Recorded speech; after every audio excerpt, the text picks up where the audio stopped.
Assalamualaikum warahmatullahi wabarakatuh. Hello everybody, welcome back with me. I'm Arfi. Let's beautify our English together. Are you ready? Please get ready.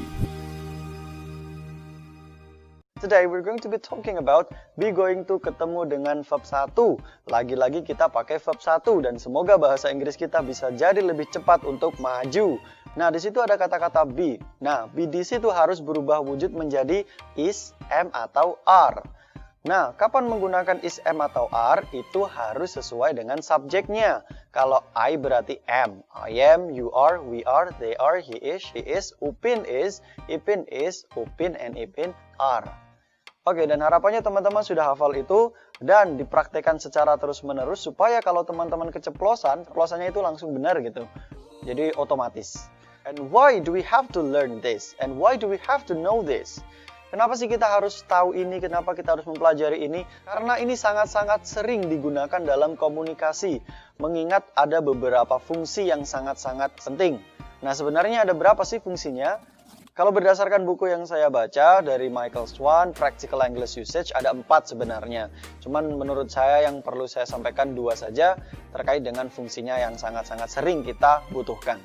Yang pertama, the first use is to talk about plans or something which has been planned, decided, or made. Jadi sesuatu yang sudah direncanakan, sudah diputuskan, dan sudah dibuat. Nah, langsung saja kita ke contoh. Misalkan cowok kalian ngomong gini, I am going to marry you. Nah, berarti cowok kalian itu sudah mempersiapkan banyak hal, termasuk restu dari orang tuanya. Bisa jadi seperti itu, daripada yang cuman ngomong, I will marry you. Oke, terus contoh yang kedua, misalkan, my father is going to go to Bali next month.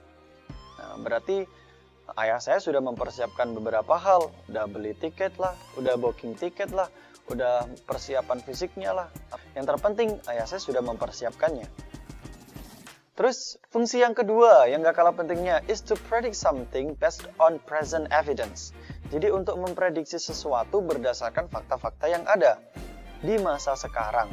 Misalkan contohnya seperti ini. Look at the sky, it's going to rain. Jadi lihatlah langitnya, akan hujan. Gitu. Jadi teman-teman tahu kalau langitnya gelap. Nah, seperti itu. Atau misalkan gini, Shira is going to have a baby this month.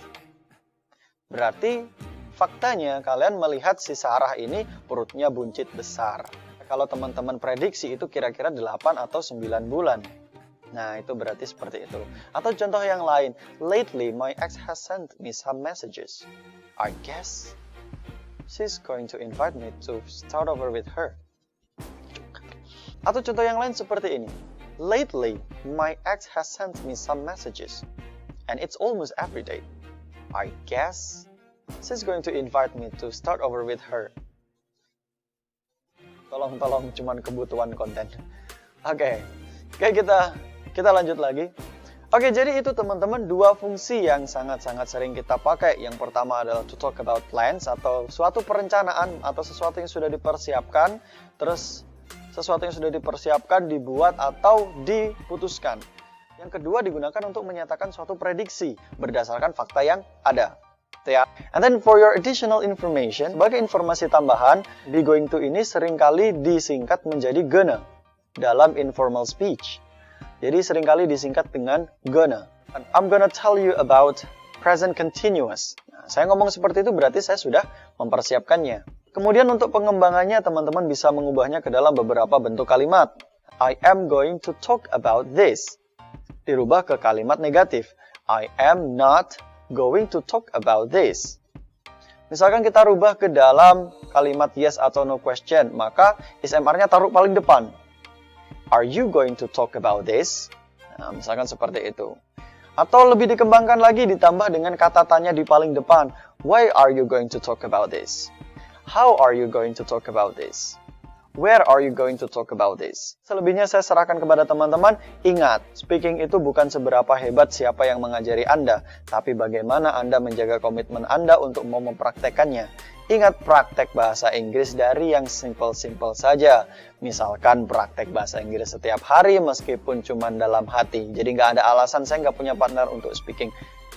Praktek aja dalam hati, suatu ketika pasti akan terpakai ketika teman-teman bertemu dengan manusia yang sesungguhnya. Mungkin itu saja teman-teman yang bisa saya sampaikan. Thank you so much for watching. Don't forget to subscribe if you haven't subscribed yet. And don't forget to like and then share to your friends. Therefore, our English can get better and better. See you!